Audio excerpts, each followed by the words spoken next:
beloved Boss Mike Cervera.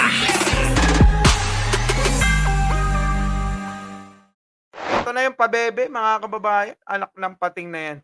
Ano sabi ni Attorney Larry Gadon? Makinig kayo, ha? Makinig! Dahil hindi naman maiintindihan ng mga tangat bobot, mga mangmang ito na ng mga didishit, syempre, hindi makaka-comment. Hindi na yung argumento ang kanilang bibigyan ng pansin. Ano yung bibigyan ng pansin? Yung hangganan lang ng kanilang unawain. Kung ano lang yung hangganan ng kanilang mauunawaan, ay hanggang doon lang sila. Bobo nga di ba? Pag bobo, ganun talaga. Eto, lumilitaw. Na tumanggap ng 50,000 kada buwan ang 433. Ang dami! Security ni BP Sara sa loob ng 2 taon na nangangahulugan ng higit sa 20 milyong piso kada buwan. Agay, grabe. Biruin mo, 20 million. 20 million pesos, sis! Ang kada buwan na ginagastos natin para kay Sara. Abay, grabe, inaalagaan natin si Sara? Binabayaran natin ng 20 million kada buwan para lang bantayan siya? Anak ng pating naman, mga kababayan. Ano sabi dito? Ito ay umabot sa nakakagimbal na 480 million sa loob ng 24 na buwan. Anak ng pating, naghalal kayo ng alagain. Nag-aalaga kayo ng walang pakinabang? Yan ang gusto ng mga Duterte. Yan ang mga gusto ng mga sumusuporta kay Digong. Abay, gumagastos ng walang pakinabang ang mga tao at gobyerno na imbes yung 20 milyong piso, mga kababayan, kada buwan, abay, ilang bahay na ang magagawa niyan. Pinrensesa ng mga dutae. Tapos sigaw pa ng sigaw. Ayaw daw nila sa gobyerno. Mga piste kayo. Abay, lumayas kayo sa Pilipinas, sabi ni Biyahe ni Koy. Punta kayo sa Amerika, samahan nyo si Maharlika. Ayun, tahimik na. Tumahimik doon sa kasong sinampa sa kanya ni Mel Robles at ng asawa. Dalawa yun, Ay, nako, mga kababayan, eto na nga.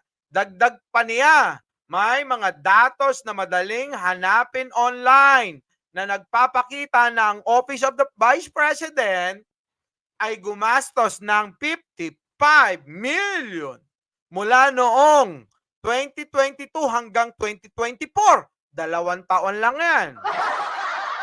Para sa special duty allowance ng mga military at uniform personnel. Anak ng pating na yan, 55 million.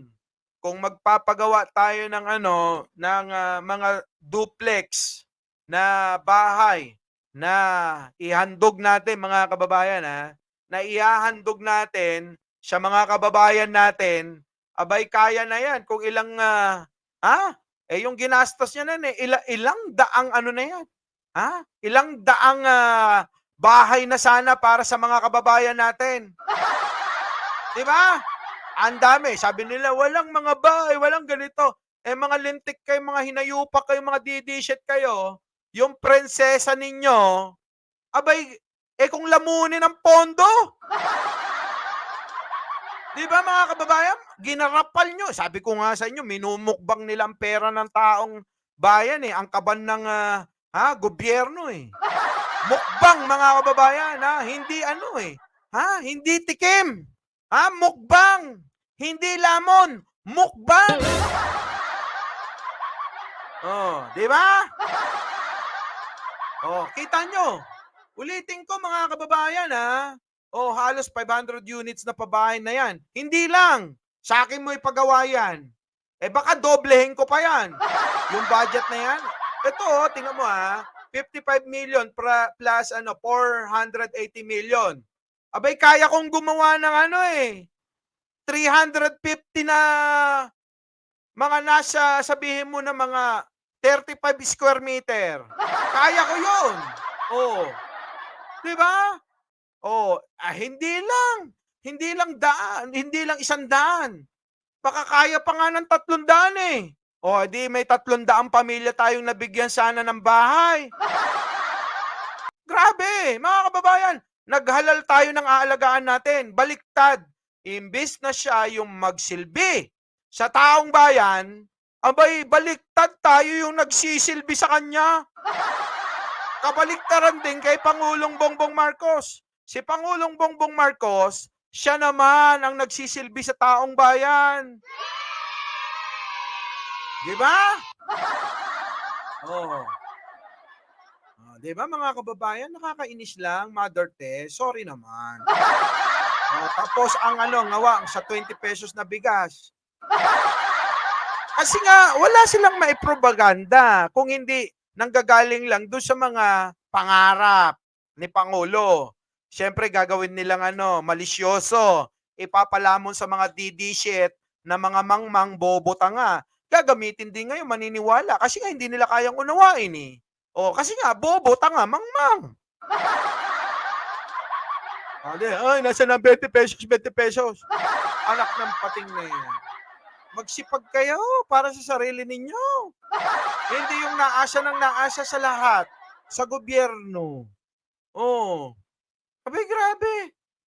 Siyempre, marami sa ating mga kababayan, di ba? Hindi naman nakakarating sa ibang bansa para maikumpara nila kung ano'y meron dito sa Pilipinas Hindi naman ganon, di ba? Kung meron man, yung mga kababayan nating OFW na nandoon, di ba? Nakikita nila o naikukumpara. Di ba? Yan ang sinasabi ko. Tapos sasabihin nila, naghihirap ang bansa, puting ina. Nilulustay nyo Nilulustay nyo na walang pakinabang ang taong bayan Di ba? May pakinabang ba ang taong bayan dyan? Sa milyon-milyong, daang milyon, daan-daan, halos bilyon nga ang ginagastos sa isang vice presidente na wala tayong pakinabang? Mga kababayan, ay mag-isip-isip kayo. Pero yung may pinagkagagastusan natin, wala tayong pakinabang.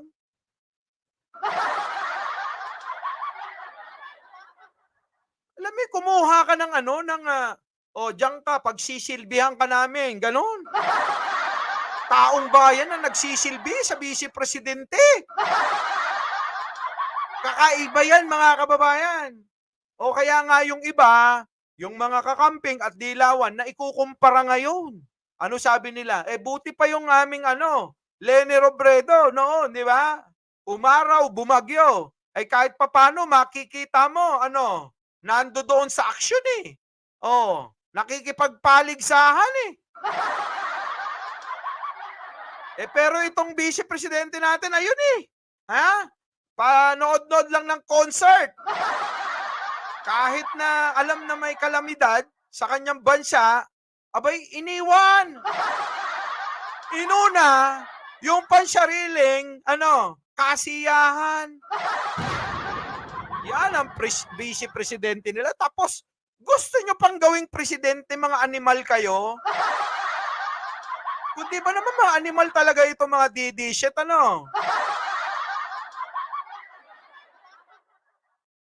Anak ng pating.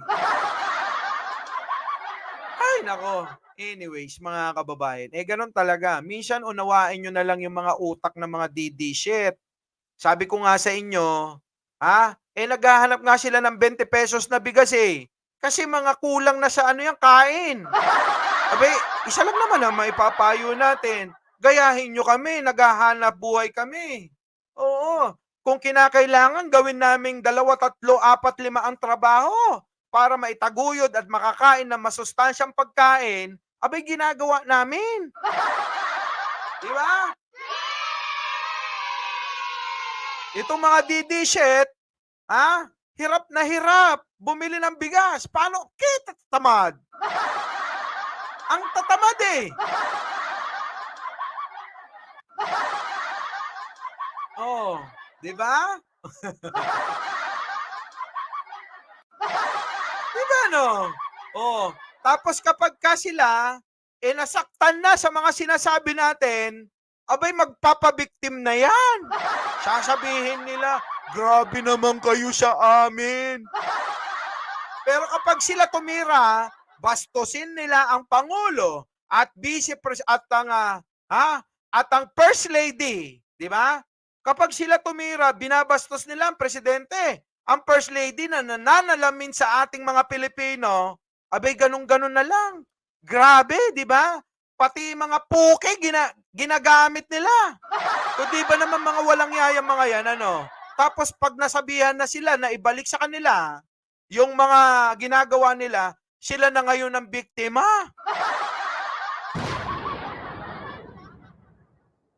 'Di ba mga animal talaga? Grabe yung mga bunganga, 'di ba? Oh, Ed Harry, Evangeline Sanchez, Gemma Ramirez, opo, Tina Sales, MGN, opo, shout out, oo. Oh, 'di ba? Oo. Shout out po sa lahat ng mga bagong dating, sa mga basher at mga laging nasa channel na 'to. Marcos Youth nandyan na. Oh, si Duterte Si Duterte yun, tahimik lang kasi nasa New York. Si Cardema, wala na. Hindi na magsasalita yun. Baka kumana na ng limpak-limpak din. Tayo nagtatanong lang naman, kasi tahimik. Baka madamay. Diba? Ano pa rito?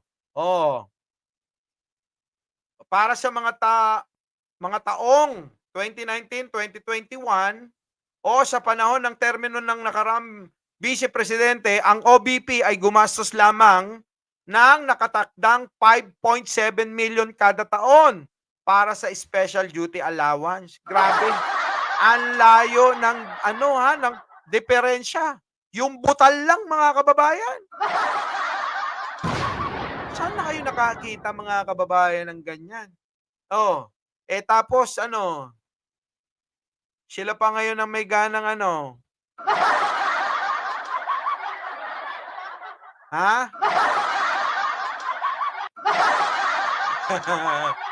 Uy, wag niyo naman pagtulungan daw. Sabi ko sa inyo, umiiyak na tuloy si Aljen eh. 'Di ba? Wag na kayong wag niyo nang inaaway. Magsusumbong kay Maharlika yan. Sumbong mo ako, takot sa akin yun eh.